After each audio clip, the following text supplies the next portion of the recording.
क्या आपने कभी सोचा है, एक ऐसा मंदिर जिसे देखकर लोग आज भी हैरान रह जाते हैं, जहां पत्थर सिर्फ पत्थर नहीं, बल्कि समय की कहानी बन जाते हैं, जहां हर दीवार, हर पहिया, हर मूर्ति किसी गहरे रहस्य की ओर इशारा करती है। आज हम बात करेंगे भारत के सबसे रहस्यमयी और अद्भुत मंदिरों में से एक, कोणार्क सन टेम्पल की। एक ऐसा मंदिर जिसे लोग ब्लैक पगोडा भी कहते थे। एक ऐसा मंदिर जिसके बारे में कहा जाता है कि इसकी चोटी में लगा चुंबक समुद्र में चलने वाले जहाजों को भटका देता था। और एक ऐसा मंदिर जिसे बनाने में सिर्फ कला नहीं, बल्कि विज्ञान, खगोल शास्त्र और इंजीनियरिंग का ऐसा कमाल छुपा है जिसे देखकर आधुनिक इंजीनियर भी सोच में पड़ जाते हैं। तो चलिए, आज हम जानते हैं कोणार्क सूर्य मंदिर के पीछे छुपा वो रहस्य जो इसे भारत की सबसे महान वास्तुकला पहेली बनाता है।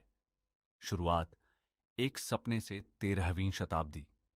भारत के पूर्वी तट पर बसे उड़ीसा में राज्य करते थे राजा नरसिंहदेव प्रथम। कहा जाता है कि उन्होंने अपनी शक्ति और साम्राज्य की महानता दिखाने के लिए एक ऐसे मंदिर का सपना देखा जो दुनिया ने पहले कभी न देखा हो। एक ऐसा मंदिर जो सूर्यदेव के रथ जैसा दिखे। और फिर शुरू हुआ इतिहास का सबसे भव्य निर्माण। करीब 1200 कारीगर 12 साल तक लगातार काम करते रहे। पत्थरों को इस तरह तराशा गया जैसे उनमें जान हो। आज भी जब लोग इस मंदिर को देखते हैं तो उन्हें विश्वास ही नहीं होता कि इसे 800 साल पहले बनाया गया था। पत्थरों पर चलता सूर्य का रथ, कोणार्क सूर्य मंदिर, सिर्फ एक मंदिर नहीं है। पूरा मंदिर एक विशाल रथ की तरह बनाया गया है। इस रथ में हैं 24 विशाल पत्थर के पहिए और 7 शक्तिशाली घोड़े। कहा जाता है कि ये 7 घोड़े सप्ताह के 7 दिनों का प्रतीक है और 24 पहिए दिन के 24 घंटों का। लेकिन सबसे हैरान करने वाली बात यह है कि ये पहिए सिर्फ सजावट नहीं है। इन पहियों को इस तरह डिजाइन किया गया था कि ये समय बता सकते थे। हां, ये पत्थर के पहिए असल में सूर्य घड़ी यानी सन डायल की तरह काम करते थे। जब सूरज की रोशनी पहियों पर पड़ती थी तो उनकी छाया समय बताती थी।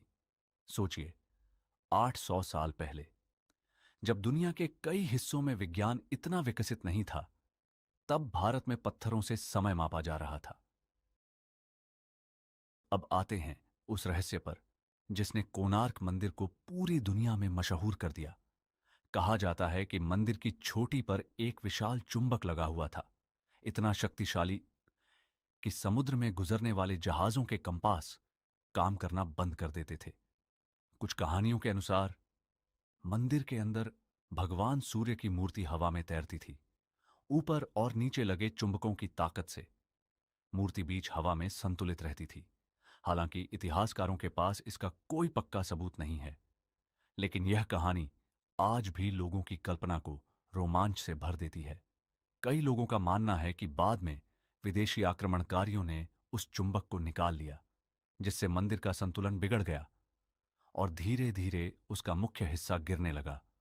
सच क्या है, ये आज भी एक रहस्य है। मंदिर की दीवारों में छुपा विज्ञान कोणार्क सूर्य मंदिर को देखकर सिर्फ कला नहीं, बल्कि विज्ञान भी दिखाई देता है। मंदिर को इस तरह बनाया गया था कि सूरज की पहली किरण सीधे गर्भगृह में प्रवेश करे।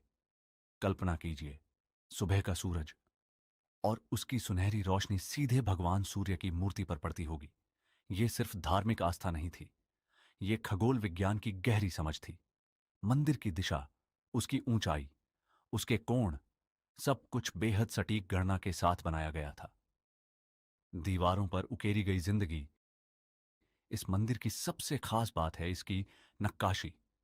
दीवारों पर सिर्फ देवी देवता नहीं, बल्कि पूरी जिंदगी उकेरी गई है। नृत्य, संगीत, युद्ध, जानवर, राज दरबार और इंसानी भावनाएं। यहां तक कि मंदिर की दीवारों पर प्रेम और संबंधों को भी खुलकर दिखाया गया है। कई लोग इसे देखकर चौंक जाते हैं, लेकिन इतिहासकार मानते हैं कि उस समय कला को जीवन का आईना माना जाता था। यानी मंदिर सिर्फ पूजा की जगह नहीं था, बल्कि ज्ञान, संस्कृति और जीवन दर्शन का प्रतीक था। आखिर क्यों टूट गया इतना महान मंदिर, इतना भव्य मंदिर? फिर खंडहर कैसे बन गया इस सवाल का जवाब आज भी पूरी तरह साफ नहीं है। कुछ इतिहासकार कहते हैं कि समुद्री हवाओं और समय ने इसे कमजोर कर दिया। कुछ मानते हैं कि विदेशी आक्रमणों में इसे नुकसान पहुंचाया गया, और कुछ लोग उस रहस्यमयी चुंबक वाली कहानी को जिम्मेदार मानते हैं। लेकिन सच चाहे जो भी हो, आज मंदिर का सिर्फ एक हिस्सा ही बचा है। फिर भी जो बचा है वो दुनिया को चौंकाने के लिए काफी है। ब्रिटिश भी रह गए थे हैरान जब अंग्रेज भारत आए और उन्होंने कोणार्क मंदिर देखा, तो वे भी इसकी इंजीनियरिंग देखकर दंग रह गए। कई विदेशी यात्रियों ने इसे दुनिया की महानतम संरचनाओं में से एक बताया।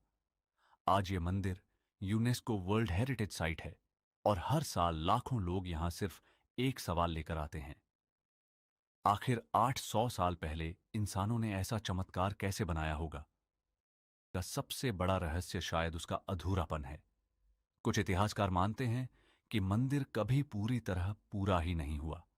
कुछ कहते हैं कि इसका मुख्य शिखर इतना विशाल था कि वह समय के साथ गिर गया। लेकिन एक बात तय है, कोणार्क सिर्फ पत्थरों का ढांचा नहीं है। ये उस भारत की कहानी है जो विज्ञान, कला और वास्तुकला में दुनिया से सदियों आगे था। जब भी हम कोणार्क सूर्य मंदिर को देखते हैं, तो हमें सिर्फ एक पुराना मंदिर नहीं दिखता। हमें दिखती है मानव कल्पना की ताकत। हमें दिखता है वो ज्ञान जो पत्थरों में भी सांस ले सकता था। और शायद यही कारण है कि सदियां बीत जाने के बाद भी कोणार्क का रहस्य आज तक जिंदा है।